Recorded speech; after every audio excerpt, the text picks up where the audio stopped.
হযরত দাউদ আলাইহিস সালামের কথা আপনারা সবাই শুনেছেন। তার ছোট্টবেলার একটা কথা।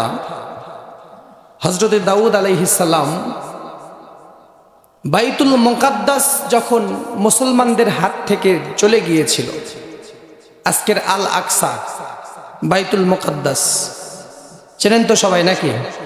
পৃথিবীতে যত খেলা হবে পৃথিবীর শেষ দিকে সব হবে এই ফিলিস্তিনে বাইতুল আকসা, আল আকসা বাইতুল মুকাদ্দাসকে ঘিরে।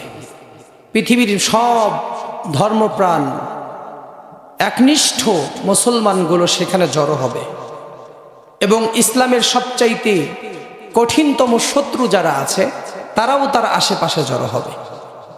ফাইনাল খেলাটা সেখানেই হবে। ফাইনাল খেলাটা ওই ফিলিস্তিনেই ঘটবে। আমরা ফিলিস্তিনে যারা আছে তাদেরকে কখনো ছোটখাটো ইমানদার মনে করব না। একটা কামানের সামনে, ক্লাস্টার বোমার সামনে ইট নিয়ে, পাটকেল নিয়ে কত কঠিন ইমান থাকলে পাটকেল নিয়ে, ইট নিয়ে বন্দুকের সামনে দাঁড়ানো যায়। ছোটখাটো ইমানের খাওয়া আছে এখানে? অনেক বড় মাপের ইমান তাদের। তো যাই হোক, এই বাইতুল মুকাদ্দাস যখন মুসলমানদের হাত থেকে চলে গিয়েছিল, আল্লাহ রাব্বুল আলামিন মুসলমানদেরকে আদেশ করলেন যে যুদ্ধ করে আবার বাইতুল মুকাদ্দাস তোমরা নিজেদের দখলে নাও। ওই সময় মুসলমানদের পক্ষ থেকে আল্লাহ তাআলা নিজে একজন সেনাপতি নিযুক্ত করেন। সেনাপতি কে নিযুক্ত করলেন? আল্লাহ তাআলা। আল্লাহ রাব্বুল আলামিন কোরআনের মধ্যে জানিয়েছেন, ইন্নাল্লাহা আস্তাফাহু আলাইকুম ওয়া যাদাহু বাসতাতান ফিল ইলমি ওয়াল জিসম। আল্লাহ তাআলা বললেন, আমি আমার পক্ষ থেকে তোমাদের জন্য সেনাপতি নির্বাচন করলাম। আর এই নির্বাচন আমি করলাম এলেম এবং শক্তির জন্য। যাকে আমি বেশি এলেম দিয়েছি এবং বেশি শক্তি দিয়েছি তাকে আমি তোমাদের মধ্যে নেতা বানাইলাম। বলেন সুবহানাল্লাহ। তাহলে নেতা হওয়ার এখানে দুইটা গুণ পাওয়া গেল। যেহেতু এখান থেকে আমাদের শিক্ষা নিতে হবে, এই আয়াতের মধ্যে নেতার কয়টা গুণ পাওয়া গেল? ফিল ইলমি ওয়াল জিসম। একটা হলো শারীরিকভাবে ফিট থাকতে হবে নেতাকে, আর একটা হলো জ্ঞানের দিক থেকে জ্ঞান থাকতে হবে। জ্ঞানের দিক থেকে যে সেরা সেই হবে নেতা। এই সিলেকশন আল্লাহ করলেন। আল্লাহ একটা জাতিকে যুদ্ধের জন্য প্রস্তুত করছেন। সেই জাতির মধ্যে সেনাপতির দায়িত্ব, নেতার দায়িত্ব কে পালন করবে? আল্লাহ তাআলা তার ক্রাইটেরিয়া কোরআনে বললেন, ওয়াজাদাহু বাসতাতান ফিল ইলমি ওয়াল জিসম। আমি এলেম এবং তাকে সুঠাম দেহ দিয়েছি এবং তাকে জ্ঞান দিয়েছি, এই জন্য আমি তাকে সেনাপতি বানালাম। আজকে হুজুরদেরকে পার্লামেন্টে দেখে অনেকের মাথায় প্যাঁচ লেগে গেছে, হুজুররা এখানে কি করে? আসল জ্ঞান তো হুজুরদের কাছে, ঠিক কিনা বলেন? আপনাদের এলাকার মধ্যে যদি নেতা হওয়ার যোগ্যতা কারো থাকে তাহলে শরীফুল হুজুরের আছে, ঠিক কিনা কোন? প্রত্যেকটা এলাকায় যারা জ্ঞানী লোক তাদের ওই যোগ্যতা আছে নেতা হওয়ার।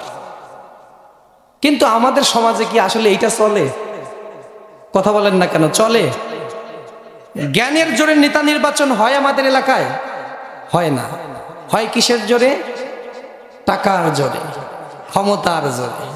যার ক্ষমতা আছে, টাকা আছে, যে সন্ত্রাসী, সেই আজকাল নেতা হয়ে আমাদের মাথার উপরে বসে আছে, ঠিক কিনা বলেন? এই সিস্টেমের পরিবর্তন করতে হবে। তো যাই হোক, বাইতুল মুকাদ্দাসে দখল নেওয়ার জন্য মুসলমানেরা চলে গেল। মুসলমানদের সেনাপতি নির্বাচন করে দিলেন আল্লাহ। তার নাম হলো তালুত। কি নাম? মনে রাখবেন। আর যুদ্ধ যাদের বিপক্ষে হবে তাদের সেনাপতির নাম হলো জালুত। কি নাম? তাহলে তালুত আর জালুত। যুদ্ধটা হবে কাফেরদের বিরুদ্ধে, বাইতুল মুকাদ্দাস ফিলিস্তিনের এই আল আকসা দখল করার জন্য। মুসলমানদেরকে তাড়ায় দিয়ে তারা সেটা দখল করেছিল, সেইটা আবার উদ্ধার করার জন্য এই সেনাপতি যাচ্ছে। সেনাপতি এবং সৈন্যদের মধ্য থেকে মাত্র কয়েকশো জন যোদ্ধা তাদের আর ওইদিকে যে জালুত যুদ্ধ করবে মুসলমানদের বিরুদ্ধে, তার হাজার হাজার সৈন্য, এবং ওই জামানায় পৃথিবীর এক প্রান্ত থেকে আর এক প্রান্তের মানুষগুলো জালুত সম্পর্কে সবাই ভয়ে ভীতু হয়েছিল। সবাই জানে যে খুবই ভয়ঙ্কর লোক, কেউ ভয়ে তাদের সাথে যুদ্ধই করতে যায় না। এই অবস্থায় অল্প কিছু সৈন্য নিয়ে তালুত বাহিনী তাদের সাথে যুদ্ধ করতে চলে গেল। আল্লাহর নবী হযরতে দাউদ আলাইহিস সালাম ওই তালুত বাহিনীর মধ্যে ছিল, একজন যোদ্ধা হিসাবে ছিল, সেনাপতি নয়, নেতা নয়, সাধারণ একজন যোদ্ধা হিসাবে আল্লাহ তাআলা দাউদকে সেখানে পাঠিয়েছিলেন। আর তখন দাউদের বয়স ছিল মাত্র 16 বছর। কয় বছর? এর মানে কিশোর। 16 বছরের একটা কিশোর যুদ্ধ করতে গিয়েছে। এখন এমন এক অপোনেন্টের সাথে, শত্রুর সাথে যুদ্ধ করতে গেছে যেখানে এত ভয়ঙ্কর, তারা হাজার হাজার সৈন্য এবং খুবই শক্তিশালী। ওই সময়ে মুসলমানেরা এমনিতেই ভয়ে আছে। আল্লাহ তাআলা দাউদের মাথায় এমন একটা বুদ্ধি দিয়ে দিলেন। হযরতে দাউদ আলাইহিস সালাম ছোট্ট শিশু, এই যে গুলতি চেনেন আপনারা, এই গুলতি নিয়ে দূর থেকে একদম সোজা একদম নিশানা করে যখন শত্রুদের দিকে মারলেন, সরাসরি ওই কাফেরদের যে সেনাপতি জালুত, ওই জালুতের পুরো শরীরটা বর্ম, লোহার বর্ম পরা আছে, ঢাকা আছে, শুধুমাত্র এই কপালের এখানে, চোখের এখানে একটু, ওই নাকের এই পাশে এখানে একটু খালি আছে। হযরতে দাউদ আলাইহিস সালাম তখনও কিন্তু তিনি নবী হন নাই। ওই কিশোর এরকম দূর থেকে গুলতি মারার সাথে সাথে এই যতটুকু জায়গা ফাঁকা আছে ওইটুকুর মধ্য দিয়ে ঢুকে মাথার পিছন দিয়ে বের হয়ে জালুত মারা গেল। বলেন সুবহানাল্লাহ। আর ওই শক্তিশালী সেনার মৃত্যু দেখে সব কাফেররা ভয়ে পিছনে দৌড়ায়। একটাকে মারলে আর 10টা কি করে? পালায়। আল্লাহ তাআলা আবার মুসলমানদেরকে বাইতুল মুকাদ্দাস ফিরাই দিলেন। এই দাউদ আলাইহিস সালামের এই ছোট্ট মানুষের এই বীরত্ব দেখে ওই জাতি এত খুশি হয়ে গেল। আস্তে আস্তে আস্তে আস্তে তালুতের পরে হযরতে দাউদ আলাইহিস সালামকে ওই জাতির মানুষেরা নেতা হিসাবে মেনে নিল। বলেন সুবহানাল্লাহ। এরপরে আল্লাহ রাব্বুল আলামিন হযরতে দাউদ আলাইহিস সালামকে কিতাব দান করলেন, জাবুর কিতাব দান করলেন। পাশাপাশি তাকে মুজিজা হিসাবে আল্লাহ তাআলা এমন সুন্দর কণ্ঠ দিলেন, যেই কণ্ঠে কোরআন তেলাওয়াত করলে শুধু মানুষ নয়, বনের পশু, সমুদ্রের মাছও এসে তার তেলাওয়াত শুনতো। বলেন সুবহানাল্লাহ। শনিবার করে প্রত্যেক সপ্তাহে একটা দিন, শনিবার দিন হযরতে দাউদ আলাইহিস সালাম আকাবা উপসাগরের সামনে এসে সুন্দর কণ্ঠে কোরআন তেলাওয়াত শুরু করতেন। আর সমুদ্রের মাছগুলো কোরআন তেলাওয়াতের সুরে মহচ্ছন্ন হয়ে সমুদ্র থেকে উঠে ডাঙায় বসে বসে হযরতে দাউদের কোরআন শুনতেন। বলেন সুবহানাল্লাহ। তেলাওয়াত শুনতেন, হযরতে দাউদের জাবুর কিতাব তেলাওয়াত শুনতেন। তখন ওইটা আল্লাহ তাআলার আসমানি কিতাব ছিল। তো শনিবার দিন যেহেতু ওই সমুদ্র থেকে সবগুলো মাছ উঠে এসে জাবুরের কিতাব তেলাওয়াত শুনতো, ওই সুযোগে বানি ইসরাইলের লোকেরা সব মাছগুলো ধরে ধরে খাওয়া শুরু করলো। মাছ আসে কিতাব তেলাওয়াত শুনতে, জাবুর কিতাব তেলাওয়াত শুনতে, কিন্তু মানুষেরা সুযোগ নিয়ে মাছ ধরে ধরে খায়। এখন একজন মানুষ যদি, আপনার শত্রুও যদি আপনার বাড়িতে আসে, বাড়িতে আসার পরে কি তার উপর অ্যাকশন নেওয়া উচিত হবে আপনাদের? আল্লাহ তাআলা এটা পছন্দ করলেন না। আল্লাহ তাআলা কোরআনের আয়াত নাজিল করে তাদেরকে সতর্ক করলেন যে তোমরা, জাবুরের আয়াত নাজিল করে ওই সময়ের কিতাব, তোমরা এই মাছ ধরো না, শনিবারে মাছ ধরা নিষেধ তোমাদের জন্য। আল্লাহ তাআলা পরবর্তীতে কোরআনুল কারীমের মধ্যে কথাগুলো এভাবে বলেছেন, ওয়ালাকাদ আলিমতুল্লাযীনা আ'তাদাউ মিনকুম ফিস সাবতি ফাকুলনা লাহুম কুনু কিরাদাতান খাসিঈন। আল্লাহ তাআলা পরবর্তীতে জানিয়ে দিলেন, ওই সময় বানী ইসরাইলদের মধ্য থেকে যারা মাছ ধরতেছিল, মাছ শিকার করতেছিল শনিবারের দিন, নিষেধ করার পরেও যারা শুনল না, গোষ্ঠী শুদ্ধ ৭০,০০০ বানী ইসরাইলকে আল্লাহ বানর বানায় দিলেন। কন্নাউযুবিল্লাহ। কুনু কিরাদাতান খাসিঈন। আল্লাহ ওদেরকে বানর বানাই দিছিলেন। আল্লাহ নিষেধ করলেন যে তোমরা মাছ ধরো না শনিবারে, ওরা আল্লাহর নিষেধাজ্ঞা মানল না। এখন আল্লাহর সাথে ওরা আবার একটু চালাকি করল। চালাকিটা কি? আল্লাহ বলছেন যে শনিবারে মাছ ধরো না। ওই বানী ইসরাইলের লোক এমন তেরা ছিল, তারা শনিবারে মাছ যখন ডাঙায় আসতো তারা বাধা দিয়ে আটকায় রাখতো, আর রবিবারে ওইটা ধরে ধরে খাইত। আল্লাহ কি বলছে যে শনিবারে ধরো না, কারণ শনিবারে জাবুর কিতাব তেলাওয়াত হয়, মাছ ওই তেলাওয়াত শোনার জন্য আসে, তোমরা শনিবারে মাছ ধরো না। বানী ইসরাইল কি করলো? শনিবারে মাছ বাধা দিয়ে, আপনাদের এলাকায় কি বলে যে জানি না, বাদ দিয়ে আটকায় রাখে না, এরকম বাদ দিয়ে মাছ আটকায় রাখতো। আর যখনই রবিবার আসতো ওই মাছ ধরে ধরে তারা খাইত। তাহলে আল্লাহর সাথে এরা কি করলো? চালাকি করলো। আজকেও আল্লাহর সাথে চালাকি করার মতো মানুষজন দুনিয়ায় আছে না নাই? আছে। তারা হারামটাকে সাজিয়ে গুজিয়ে হালাল বানিয়ে খেতে চায়, আছে না নাই? বলে যে সুদ খাবো না, ঘুষ খাবো না, তবে ব্যাংকের ঠিকই চাকরি করব, ব্যাংকের লেনদেন, ব্যাংকের থেকে ঠিকই লোন উঠাবো। আবার দেখেন কাউকে শুকুরের মাংস খেতে দিলেও বলবে না না আমি হারাম খাই না, সর্বনাশ হারাম খাই না আমি। অথচ ওই ব্যক্তি যা দেখেন যে টেবিলের নিচ দিয়ে ঘুষ নিচ্ছে, ওর সুদের সাথে কারবার আছে। ও যখন সুদ খায় আর ঘুষ খায় তখন ওর কাছে হারাম মনে হয় না, আর শুকুর খাইতে বললে বলে হারাম। ঠিক কিনা বলেন? এই জন্য আল্লাহ তাআলা তাদের শাস্তি দিলেন। আল্লাহর সাথে চালাকি করার শাস্তি হিসাবে তাদেরকে আল্লাহ তাআলা এমন একটা অভিশাপ দিলেন, এমন একটা শাস্তি তাদেরকে দিলেন সারা দুনিয়ার মানুষের জন্য। সেটা আবার দৃষ্টান্ত হিসাবে রেখে দিলেন। যেই শাস্তি তাদেরকে দিয়েছিলেন ওই শাস্তি আবার পরবর্তীতে কোরআনের মধ্যে যিনি জানিয়ে দিয়েছেন তিনি কে? وَلَقَدْ عَلِمْتُمُ الَّذِينَ اعْتَدَوْا مِنكُمْ فِي السَّبْتِ فَقُلْنَا لَهُمْ كُونُوا قِرَدَةً خَاسِئِينَ। আল্লাহু আকবার বলেন।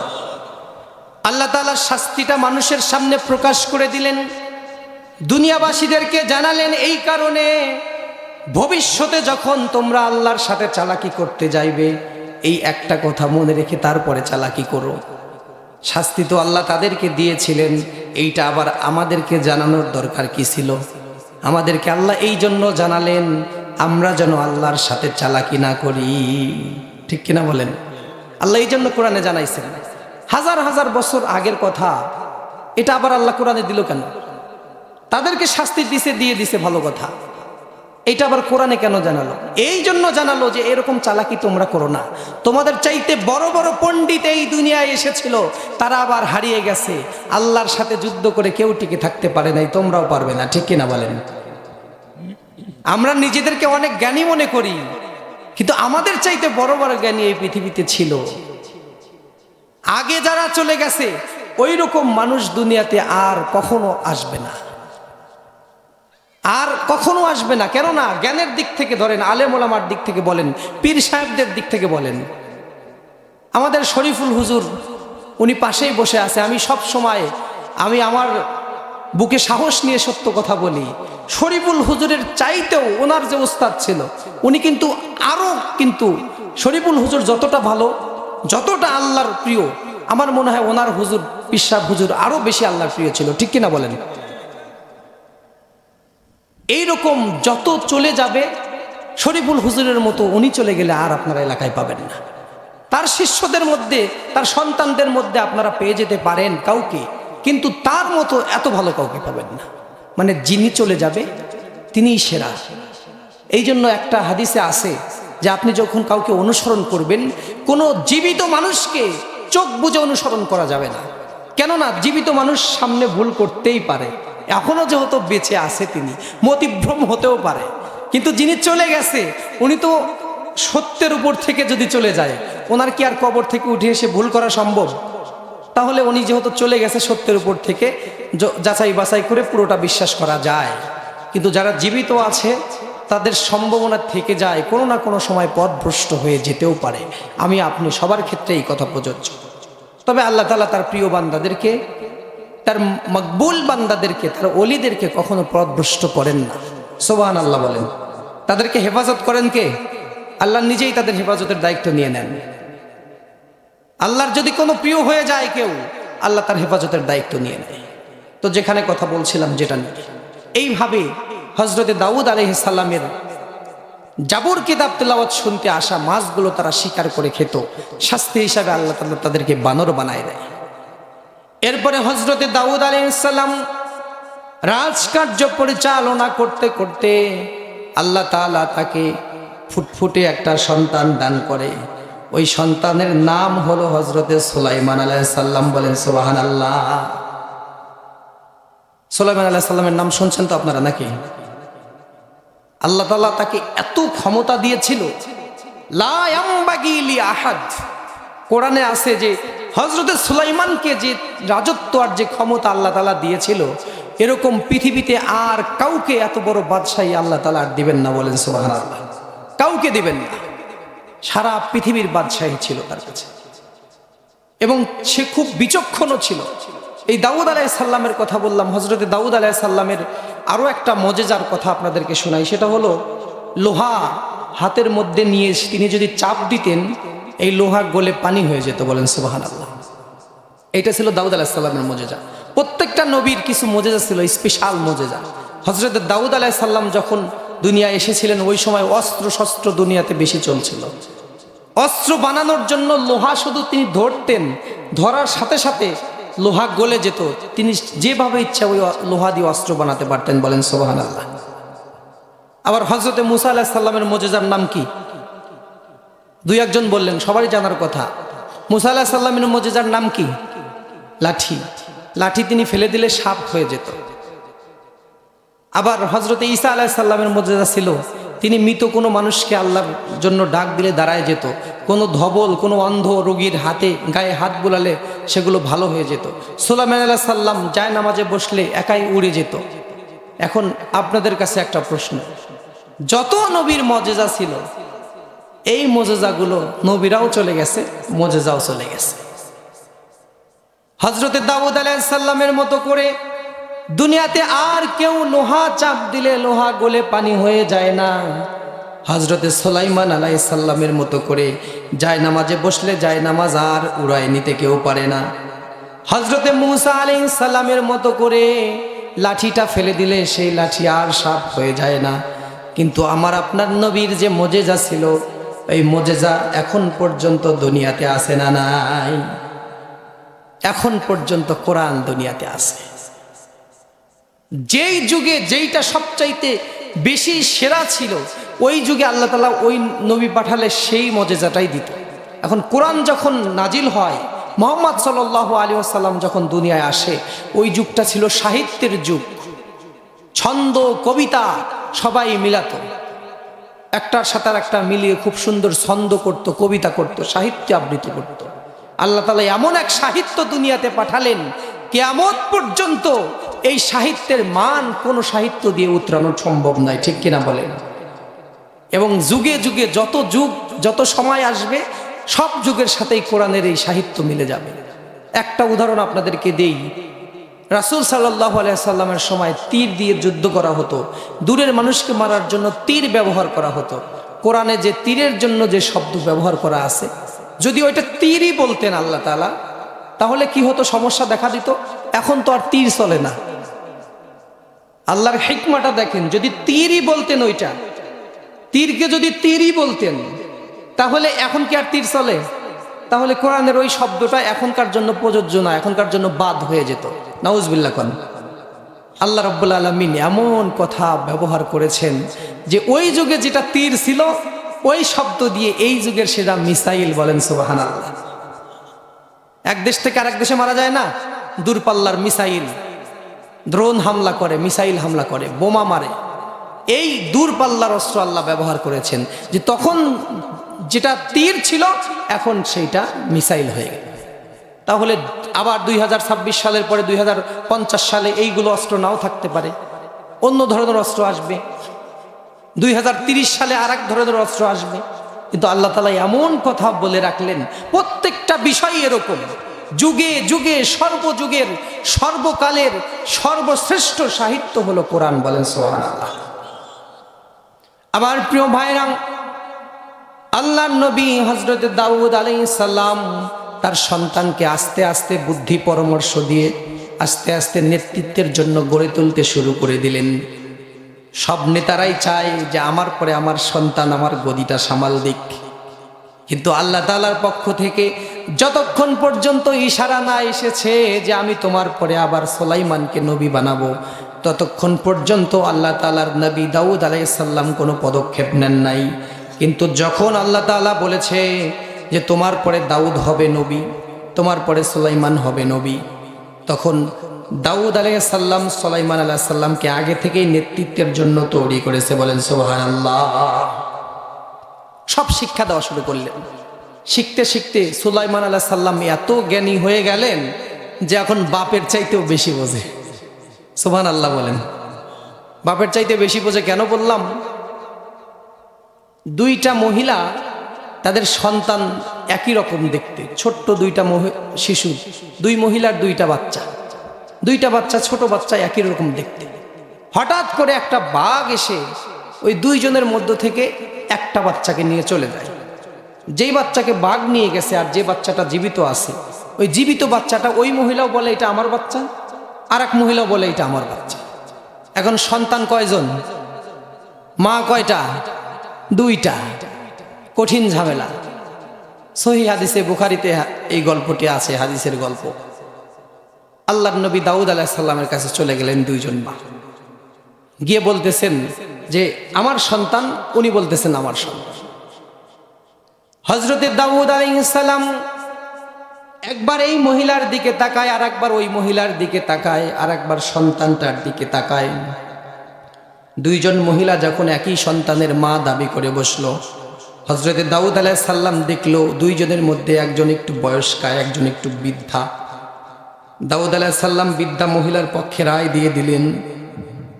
বৃদ্ধা মহিলা বাচ্চা কোলে নিয়ে সিংহাসন থেকে বের হয়ে চলে যাচ্ছে, আর পিছনে পিছনে যুবতী মহিলাটা কান্নায় ভেঙে পড়ে অস্থির হয়ে ডুকরে ডুকরে কাঁদতে কাঁদতে সিংহাসন থেকে, রাজপ্রাসাদ থেকে বের হয়ে যাচ্ছে। সামনেই হযরতে সুলাইমান আলাইহিস সালামের সাথে দেখা। হযরতে সুলাইমান আলাইহিস সালাম বললেন, দুইজনে একসাথে সিংহাসনের মধ্যে ঢুকলেন। একজন হাসতে হাসতে যাচ্ছে, আর একজন কান্না করতে করতে যাচ্ছে। ঘটনাটা কি? তখন ঘটনাটা তার কাছে খুলে বলা হলো। হযরতে সুলাইমান আলাইহিস সালাম দেখতে পেলেন যে আসলেও আমার বাবা যে বিচার করেছে, এই বিচারটা মনে হয় না সঠিক হয়েছে। কারণ এই অল্প বয়স্কা মহিলা যেইভাবে কান্না করতেছে, নিজের সন্তান না হারালে কেউ এতটা কান্না করতে পারে না।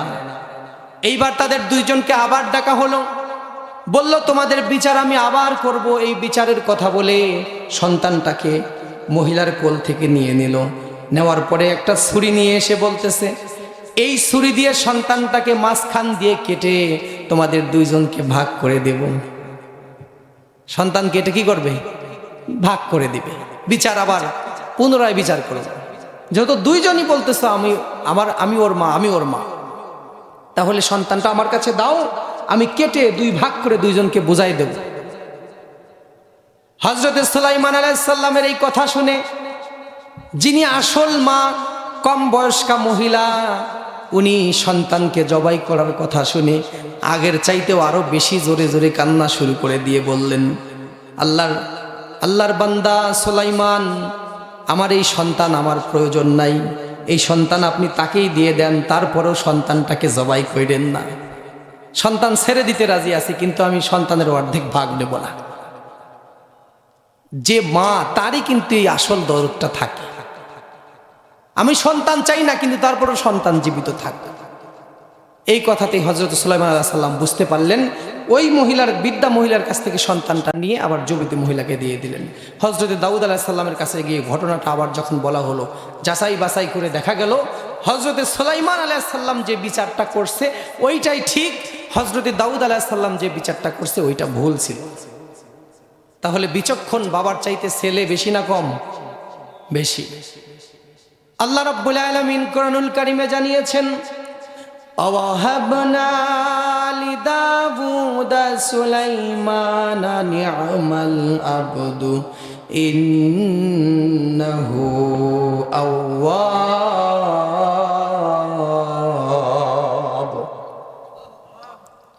আল্লাহ তাআলা জানালেন, আমি হযরতে সুলাইমানকে নিয়ামত হিসাবে দাউদের কাছে পাঠিয়েছি, নিয়ামত হিসাবে দান করেছি। এর মানে আল্লাহ তাআলা এখানে সন্তানকে নিয়ামত হিসাবে বললেন। আজকে আমরা যারা দুনিয়াতে আছি, আমাদের জন্য সন্তানটা যেন নিয়ামত হয়, এমনভাবে সন্তানকে গড়ে তোলার দরকার আছে না নাই? সন্তান একটা নিয়ামত। আল্লাহ তাআলা এটা বললেন, ও আহাবনা লিদাউদা সুলাইমানা নি'মাল আবদ। আল্লাহর পক্ষ থেকে দাউদের জন্য নিয়ামত হিসাবে সন্তান সুলাইমানকে পাঠানো হয়েছিল। আজকে আমরা সবসময় আল্লাহ তাআলার কাছে কামনা করব, আল্লাহ আমাদের সন্তানটা যেন আমাদের নিয়ামতই হয়, আমাদের জন্য রহমতই হয়, আমাদের জন্য যেন গজব না হয়। সন্তানটাকে সেইভাবে আমরা গড়ে তোলার চেষ্টা করব। এটা আমাদের ব্যক্তিগত সম্পদ, ওই দিকে আর যাব না। আমি গত আলোচনায় এটা বলেছিলাম সম্ভবত। এখন সুলাইমান আলাইহিস সালাম আস্তে আস্তে বড় হতে লাগলেন এবং শাসন ভার সুলাইমান আলাইহিস সালামের কাঁধে এসে পড়ল। সারা দুনিয়ার শাসন ব্যবস্থা একাই সুলাইমান আলাইহিস সালাম সামলাতে শুরু করলেন।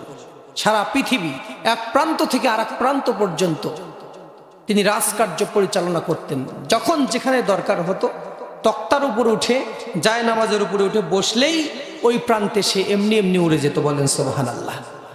এই মুজিজা তাকে দিয়েছিলেন, কারণ তিনি যে দোয়া করছেন, রব্বি হাবলি মুলকান লা ইয়ামবাগি লি আহাদ, আল্লাহ আমাকে এমন রাজত্ব দিবেন, এরকম রাজত্ব দুনিয়াতে আর কেউ যেন না পায়। তাহলে সারা দুনিয়ার রাজত্ব আল্লাহ তাআলা তাকে দিয়েছেন। এখন এই রাজত্বর ব্যাপারে সৈন্য লাগে। রাজত্ব পরিচালনা করতে কি লাগে? সৈন্য লাগে। আল্লাহ তাআলা সুলাইমান আলাইহিস সালামকে সৈন্য দিয়েছিলেন।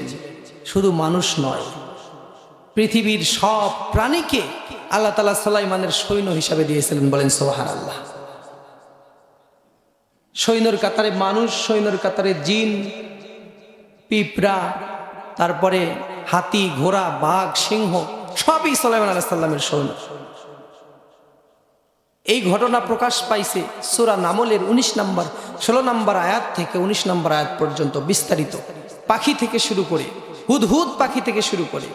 একদিন তিনি দেখলেন সৈন্যদের সবাইকে ডাকলেন, ডাকার পরে দেখলেন সবাই আছে, কিন্তু হুদহুদ পাখিটা নাই। কোরআনে খুব সুন্দরভাবে বিস্তারিত গল্প করা আছে। তখন সুলাইমান আলাইহিস সালাম হুদহুদ পাখিকে ডাকলেন। অনেক লেট করে হুদহুদ পাখি আসলো। আসার পরে হযরতে সুলাইমান বলল, তোমার কেন দেরি হলো? হুদহুদ পাখি বলতেছে, আল্লাহর নবী, আমি এমন একটা জায়গায় গিয়েছিলাম, এমন একটা জিনিস দেখেছি যেটা আপনি দেখেন নাই, এবং আপনি শুনলে চমকে যাবেন যে আপনার এই রাজত্বের মধ্যে এমন একটা জায়গা আছে যেই জায়গায় এখন পর্যন্ত মূর্তি পূজা চলে। সেই জায়গার মানুষ একজন নারীকে রাজা বানিয়েছে, ওই নারী যা বলে তাই শোনে ওই জায়গার মানুষ। আপনার রাজত্ব সেখানে চলে না। হযরতে সুলাইমান আলাইহিস সালাম হুদহুদ পাখির সাথে আরো পাখি পাঠায় দিলেন, আরো সৈন্য পাঠাই দিলেন খোঁজ নেওয়ার জন্য, যে দেখো আসলে হুদহুদ পাখি যেটা বলে ওইটা কি ঠিক কিনা। হুদহুদ পাখি আবার সৈন্য সাথে করে নিয়ে সেখানে চলে গেল। সেখানে গিয়ে দেখলো একজন নারী। ওই নারীর সব অনুসারীরা ওই সমাজে সূর্যের পূজা করে, গাছের পূজা করে, চন্দ্রের পূজা করে, এক আল্লাহকেও মানে না, সুলাইমানকেও মানে না। বলেন নাউজুবিল্লাহ। ওই নারীর নাম ছিল, একজন বললেন, আপনারা সবাই এটা জানেন, ইতিহাসে তার নাম এসেছে হলো বিলকিস। আর ওই নারীর যে জাতি ছিল সেই জাতির নাম হলো সাবা জাতি। কি জাতি? কোরআনুল কারীমের 34 নম্বর সূরা, সূরা সাবা। এই সাবা হলো সেই সাবা, সাবা জাতি, সুলাইমান আলাইহিস সালামের সেই রানী বিলকিস। কিন্তু বর্তমান সময়ে আবার এটা নিয়ে একটু বেশি বানোয়াট কথাও প্রচলিত আছে। সেটা হলো সুলাইমান আলাইহিস সালাম এবং রানী বিলকিসের প্রেমের ঘটনাও অনেকে বলে, কিন্তু প্রেমের কোনো ঘটনা ছিল না। এখানে ছিল একজন রাজা আর একজন প্রজা। একজন রাজা কিভাবে আরেকজন রাজার কাছে আত্মসমর্পণ করে সেই ঘটনাটা কোরআনে বিস্তারিত দেওয়া আছে। ওই সাবা জাতির রানী, রানী বিলকিস, সেখানে হুদহুদ পাখি গিয়ে এই অবস্থা দেখে যখন সুলাইমান আলাইহিস সালামকে জানালো, সুলাইমান আলাইহিস সালাম একটা পত্র লিখলেন, একটা চিঠি লিখলেন। কি লিখলেন? চিঠি। চিঠির মধ্যে লেখা ছিল, বিসমিল্লাহির রহমানির রহিম, পরম করুণাময় আল্লাহর নামে শুরু করছি। এরপরে একটা কথা লেখা আছে, শুধুমাত্র একটা, আমি বিনয় থেকে বুদ্ধিমান কয়েকজন মানুষকে পাঠানো হলো যে দেখে আসো সুলাইমান কত বড় রাজা, আগে দেখে আসো কত বড় রাজা, যদি সে বড় শক্তিশালী হয় তাহলে তার কাছে যাব, আর যদি ছোট শক্তি হয়, তার সৈন্য যদি কম হয় তাহলে আমরা সবাই মিলে যে সুলাইমানের সাথে যুদ্ধ করব। কার সাথে যুদ্ধ করবে? সুলাইমান আলাইহিস সালামের সাথে। এই জন্য তদন্ত করার জন্য লোক পাঠানো হলো, সাবা জাতির সবচাইতে বিচক্ষণ কয়েকজন মানুষকে পাঠানো হলো সুলাইমান আলাইহিস সালামের রাজত্বে তদন্ত করার জন্য। তারা তদন্ত করতে গেল, গিয়ে সৈন্য ভাণ্ডার কোথায় আছে সৈন্যদের দেখতে গেল। দেখতে গিয়ে দেখে যে প্রথমে সৈন্যরা সারিবদ্ধভাবে দাঁড়ানো আছে। আচ্ছা, ভালো কথা, দাঁড়ানো আছে, পাশেই তরবারি আর হলো তরবারি দেখা যায়, আর কিচ্ছু দেখা যায় না। এক পাশে মানুষ সৈন্য আছে, তাদের হাতে তরবারি, সেটা ভালো। সাইডেই দেখা যাচ্ছে যে শুধু সারি সারি করে তরবারি সাজানো, কিন্তু তরবারির সাথে আশেপাশে কিচ্ছু দেখা যায় না। কিছুক্ষণ পর সুলাইমান আলাইহিস সালাম যখন ডাক দেয়, তখন এই তরবারি থেকে তোর ঝনঝন আওয়াজ, তরবারি মনে হয় কেউ যেরকম তরবারি এরকম ঝাঁকালে যেরকম আওয়াজ হয় সেরকম আওয়াজ আসে, আর মনে হচ্ছে তরবারি নিয়ে কেউ স্যালুট করতেছে, সুলাইমান আলাইহিস সালামের সামনে হাজিরা দিচ্ছে, কিন্তু মানুষ দেখা যায় না। যারা দেখতে আসছে যে সৈন্য ভাণ্ডার কেমন, এইটা দেখে তাদের চোখ কপালে উঠে গেছে। ওই তরবারি কারা ধরেছিল? আপনাদের জ্ঞান থেকে একটু বলেন তো। সবাই বুঝতে পারছেন, জিন সৈন্যরা তরবারি ধরে আছে। এখন যারা তদন্ত করতে আসছে তাদের তো মাথা ঘুরে গেছে। এরপরে আরো একটু সামনে যাই, অন্য সাইডে দেখে বাঘ, একটা বড় কাতার করে বাঘেরা দাঁড়ায় আছে, আরেকটা কাতারে শিয়াল দাঁড়ায় আছে, আরেকটা কাতারে সিংহ দাঁড়ায় আছে, আরেকটা কাতারে হাতি দাঁড়ায় আছে। যখন সুলাইমান আলাইহিস সালাম ডাক দেয় সৈন্যদেরকে উদ্দেশ্য করে, তখন বাঘ, সিংহ, জিন, মানুষ সব একসাথে সুলাইমানের ডাকে সাড়া দেয়। বলেন সুবহানাল্লাহ। সবাই একসাথে সুলাইমান আলাইহিস সালামের ডাকে সাড়া দেয়। এই অবস্থা দেখে যখন সাবা জাতির লোকেরা ফিরে গেল, ফিরে গিয়ে সাবা জাতির রানীকে বিলকিসকে বলল যে আমরা সৈন্যর খবর নিতে গিয়ে এইটা দেখলাম। তখন তাদের ভয়ে, চিন্তায় কি দিয়ে সুলাইমান আলাইহিস সালামকে খুশি করা যায়, তারা রাজ্যের সবাই মিলে, তাফসিরে কিতাবের মধ্যে এসেছে, তারা স্বর্ণ জমা করে একটা সুন্দর একটা প্লেট বানালো, একটা পাত্র বানালো স্বর্ণ দিয়ে, সুলাইমান আলাইহিস সালামকে দিবে যাতে সুলাইমান আলাইহিস সালাম খুশি হয়ে যায়। কিন্তু আপনারা বলেন, যারা আল্লাহর প্রতিনিধি, আল্লাহর পক্ষ থেকে যাদেরকে নেতা হিসাবে পাঠানো হয়, তারা কি স্বর্ণের প্লেট পেয়ে, টাকার বান্ডিল পেয়ে খুশি হয়? তারা কখনো স্বর্ণের প্লেট পেয়ে, টাকার বান্ডিল পেয়ে, সুইস ব্যাংকের অ্যাকাউন্টে টাকার মেসেজ পেয়ে খুশি হয় না। তারা একমাত্র আল্লাহর শাসন ব্যবস্থা, আল্লাহর আইন জমিনে কায়েম হলে তারপরেই খুশি হয়। ঠিক কিনা বলেন? এর আগে তাদের খুশি আসে না। এরপরে রানী বিলকিস স্বর্ণ নিয়ে হাজির হয়ে গেলেন। এইদিকে স্বর্ণ নিয়ে হাজির হওয়ার আগেই হযরতে সুলাইমান আলাইহিস সালাম বললেন, তোমরা কে আসো, ওই রানী বিলকিসের সিংহাসনটা উঠায় নিয়ে আসতে পারো? একজন জিন হাত তুললেন এবং রানী বিলকিস আসার আগেই রানী বিলকিসের বিশাল সিংহাসন সুলাইমানের কাছে হাজির। বলেন সুবহানাল্লাহ। সুলাইমান আলাইহিস সালাম তার সিংহাসন ধরে উঠায় নিয়ে আসছে। রানী বিলকিস এসে সিংহাসন দেখে সে অবাক হয়ে গেছে। এরপরে সে আল্লাহর কাছে আত্মসমর্পণ করলো এবং তাওহীদ গ্রহণ করে পুরো সাবা জাতি সহ সবাই এক আল্লাহর গোলামিতে তারা মাথা নত করে দিল। বলেন সুবহানাল্লাহ।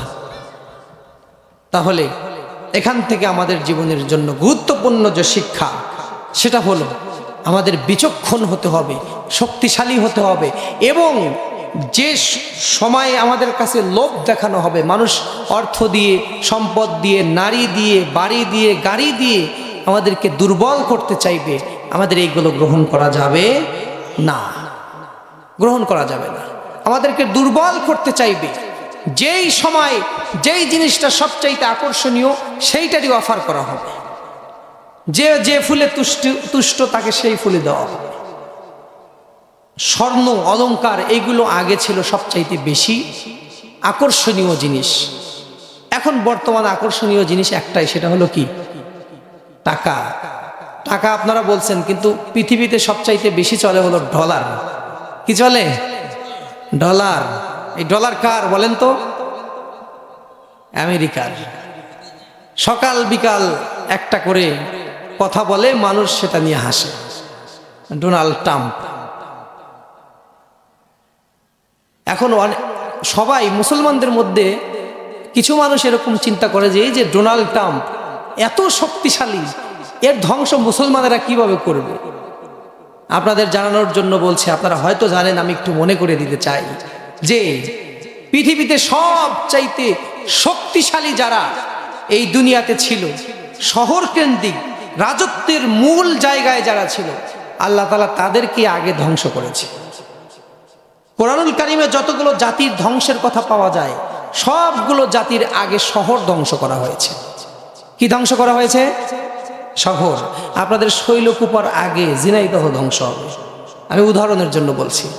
সারা পৃথিবীর যত রাজত্ব, যত রাষ্ট্র আছে, সব রাষ্ট্রের আগে আমেরিকার মতো, ইউরোপের মতো শক্তিশালী দেশগুলোর উপর আল্লাহ আগে গজব দিবে এবং ওই দেশগুলো মাটির নিচে তলায় যাবে। সুবহানাল্লাহ।